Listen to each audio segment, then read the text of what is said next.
लोकसभा 224 का चुनाव पास आते जा रहे हैं और सभी पार्टियां अपनी अपनी तरह की तैयारियों में लगी हुई हैं। अगर हम कानपुर की महत्वपूर्ण सीट की बात करें तो यहाँ पर लोकसभा की 2 सीटें हैं। हालांकि पूरी तरह से जो शहरी क्षेत्र है उसकी एक सीट है और दूसरी अकबरपुर क्षेत्र की सीट है, जिसपे कि आधा क्षेत्र ग्रामीण का आता है और आधा शहरी क्षेत्र आता है।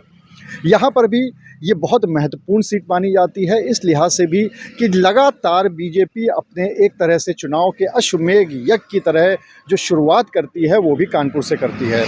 यहाँ पर इस सीट पर बीजेपी का आधिपत्य पिछले 2 बार से रह रहा है और लगातार यहाँ पर बीजेपी के मेयर भी जीतते आए हैं। सबसे बड़ी बात कि समाजवादी पार्टी अब इस सीट के लिए पूरी तरह से कमर कस चुकी है। गठबंधन की अगर बात करें तो इस सीट पे कांग्रेस का अधिकार होगा या समाजवादी पार्टी का होगा, ये तो भविष्य बताएगा, लेकिन फिलहाल समाजवादी पार्टी का जो हाथ है वो ज़्यादा मजबूत नज़र आ रहा है। अभी 2 दिन पहले की बात है, समाजवादी पार्टी के राष्ट्रीय अध्यक्ष अखिलेश यादव ने यहाँ के जो भी दिग्गज नेता थे समाजवादी पार्टी के, उनको बुलाया था लखनऊ और उनके साथ चर्चा की थी। अगर हम सूत्रों की बात करें तो ऐसा माना जा रहा है कि इसमें वो नेता गए थे जिनको की संभावित टिकट मिल सकता है। सबसे पहला नाम अगर हम बात करें तो सुरेंद्र मोहन अग्रवाल का है। सुरेंद्र मोहन अग्रवाल एक वैश्य समाज से ताल्लुक़ रखते हैं और इनको कई बार टिकट मिल चुका है, लेकिन वो दौर था मुलायम सिंह यादव का और शिवपाल यादव का।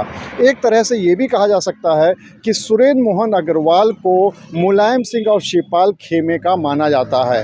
हालांकि अखिलेश यादव के साथ जो मीटिंग हुई है उसमें उनको भी बुलाया गया है। दूसरा नाम अगर हम बात करें तो वंदना वाजपेयी का सामने आ रहा है। वंदना वाजपेयी का इस लिहाज से कि जब यहाँ पर मेयर का चुनाव हुआ था तब उनको टिकट दिया गया था समाजवादी पार्टी की तरफ से, और जो एक यहाँ पे दिग्गज विधायक है सपा के अमिताभ वाजपेयी, वंदना वाजपेयी उनकी पत्नी हैं। तो इस लिहाज से भी ये महत्वपूर्ण माना जा रहा है कि हो सकता है कि ये टिकट भी उनके खाते में चला जाए, क्योंकि मेयर प्रत्याशी होते हुए उन्होंने भाजपा की प्रमिला पांडे को काफ़ी हद तक एक टक्कर दी थी। हालांकि बीजेपी की मेयर सीट जो है वो काफ़ी बड़े अंतर से प्रमिला पांडे ने जीती थी, लेकिन इसके बावजूद काफ़ी वोट सपा को मिले थे। अगर हम अमिताभ वाजपेयी की बात करें तो यहाँ पर कानपुर में 2 सीटें ऐसी हैं जो कि समाजवादी पार्टी के पास है। एक हसन नूमी है यहाँ के विधायक और दूसरे अमिताभ वाजपेयी हैं आर नगर सीट से। हालांकि एक और विधायक हैं सीसामऊ से इरफान सोलंकी, लेकिन जैसा कि सबको पता है कि इस समय उनके ऊपर काफ़ी सारे केसेस चल रहे हैं और वो इस समय जेल में हैं। तो ये भी एक महत्वपूर्ण फैक्टर रहेगा कि आखिर किस कॉम्बिनेशन से यहाँ पे सीट मिलती है। तो अभी जो फ़िलहाल निकल के सामने आ रहा है वो ये आ रहा है कि सुरेंद्र मोहन अग्रवाल, जो कि जिनको पहले मुलायम सिंह ने कई बार टिकट दी थी लोकसभा की और वो हर बार वो चुनाव हार जाते थे। यहाँ तक कि एक बार तो मंच से मुलायम सिंह यादव ने इस बात की घोषणा तक कर दी थी कि जब तक सुरेंद्र मोहन अग्रवाल जीत नहीं जाते तब तक मैं उनको टिकट देता रहूँगा। लेकिन ये दौर था नेताजी के समय का। उस समय मुलायम सिंह यादव और शिवपाल यादव एक तरह से पूरी जो सपा है उसका धुरी माने जाते थे। अब सपा के अंदर भी काफ़ी कुछ बदलाव आ चुका है, अखिलेश यादव के हाथ में कमान आ चुकी है। तो ऐसे में अगर युवा प्रत्याशी के तौर पे बात करें तो समाजवादी पार्टी के अमिताभ वाजपेयी की पत्नी वंदना वाजपेयी, उनका एक काफ़ी स्ट्रॉन्ग दावेदारी यहाँ से मानी जा रही है। तीसरी बात, यहाँ पर कांग्रेस भी अपनी तरह की तैयारी कर रही है। कांग्रेस के नेताओं का ये कहना है कि वो अपनी तरह से तैयारी कर रहे हैं। हालांकि आला कमान जो फैसला लेगा उस पर वो अमल करेंगे, ये बात भी चल रही है। तो सबसे पहले हम आपको वो सुना देते हैं कि आखिर कांग्रेस के जो नेता हैं वो क्या कह रहे हैं। करिश्मा, यहाँ पर लोकसभा चुनाव होने वाले हैं, तो क्या आपकी प्रत्याशिता रहेगी इसमें? आप चुनाव लड़ने जा रही हैं? जी बिल्कुल, मेरी इच्छा तो है, और अगर प्रियंका गांधी जी और पार्टी का आदेश होगा तो ज़रूर मैं इलेक्शन लड़ूंगी। तो आप लोगों ने उनसे मुलाकात करी थी, कुछ बोला उन्होंने, बात हुई आपकी? जी, संगठन को मजबूत करने के लिए और कानपुर और उत्तर प्रदेश में किस तरह कांग्रेस को आगे बढ़ाना है, इसको लेकर दिल्ली में एक चर्चा हुई थी हमारी। छात्र राजनीति से लेकर अभी तक आपने काफ़ी काम किया है कांग्रेस पार्टी में रहकर, तो अब आपको लगता है कि वाकई में अब आपको लोकसभा का टिकट इसमें यहाँ पे मिलना चाहिए पार्टी को मजबूत करने के लिए? जी, मुझे ऐसा लगता है कि अगर जैसे लड़की हूँ, लड़ सकती हूँ, नारा प्रियंका जी ने दिया था 2022 के चुनाव में, और प्रियंका गांधी जी की लीडरशिप में महिलाओं ने काफ़ी ग्रो किया है, चाहे पूनम पंडित हो, पंखुड़ी पाठक हो, चाहे मैं हूँ। तो मुझे ऐसा लगता है प्रियंका जी महिला लीडरशिप को बहुत आगे बढ़ाती हैं, और अगर कांग्रेस पार्टी का निर्देश होगा तो ज़रूर यहाँ से मैं चुनाव लड़ूंगी।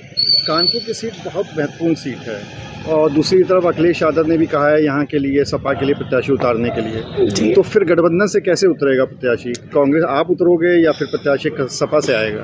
देखिए, ये तो मुझे लगता है प्रियंका जी और अखिलेश जी के बीच की बात होनी चाहिए कि गठबंधन होता है, नहीं होता है, या सीट कौन सी पार्टी के खाते में जाती है। लेकिन जो भी पार्टी का आदेश होगा, अगर कांग्रेस के खाते में जाती है तब भी हम लोग लड़ाएंगे, और गठबंधन में जाती है तो भी हम लोग देखेंगे। तो आपने सुना कि किस तरह से जो कांग्रेस के नेता हैं वो अपनी पूरी तैयारी कर रहे हैं, और चुनाव वो भी लड़ना चाहते हैं, क्योंकि 5 साल में एक बार चुनाव आता है और उसकी तैयारी 5 साल तक कार्यकर्ता नेता ये करते रहते हैं। उसके बाद जब चुनाव का समय आता है तो सभी को ये उम्मीद होती है कि कम से कम उनको टिकट मिले और वो अपनी भागीदारी सुनिश्चित कर सकें।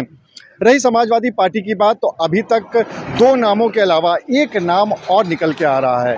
जैसा कि हमने बताया कि इरफान सोलंकी के ऊपर बहुत सारे मुकदमे हैं, वो सीसामऊ से विधायक हैं समाजवादी पार्टी के, लेकिन इस समय जेल में हैं। तो ये भी संभावना जताई जा रही है, खासकर उस तरह के क्षेत्रों में जहां पर अल्पसंख्यक के वोट ज़्यादा हैं, वहां पर इस बात की संभावना जताई जा रही है कि हो सकता है इरफान सोलंकी की पत्नी या फिर परिवार से कोई और व्यक्ति को भी लोकसभा का टिकट मिल सकता है।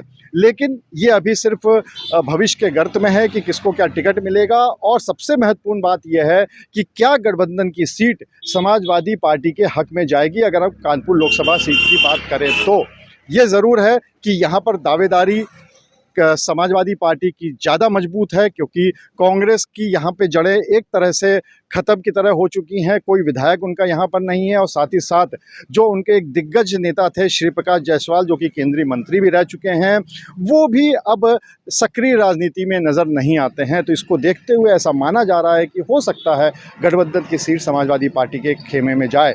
अब उसमें से टिकट सुरेंद्र मोहन अग्रवाल को मिलता है, वरना वाजपेयी को मिलता है, या फिर इरफान सोलंकी के परिवार से किसी को। ये तो भविष्य की बातें हैं, लेकिन हाँ, इतना ज़रूर है कि तैयारी सभी कर रहे हैं। अब देखना ये होगा कि लोकसभा 2024 में कानपुर की सीट पर समाजवादी पार्टी से कौन प्रत्याशी खड़ा होता है।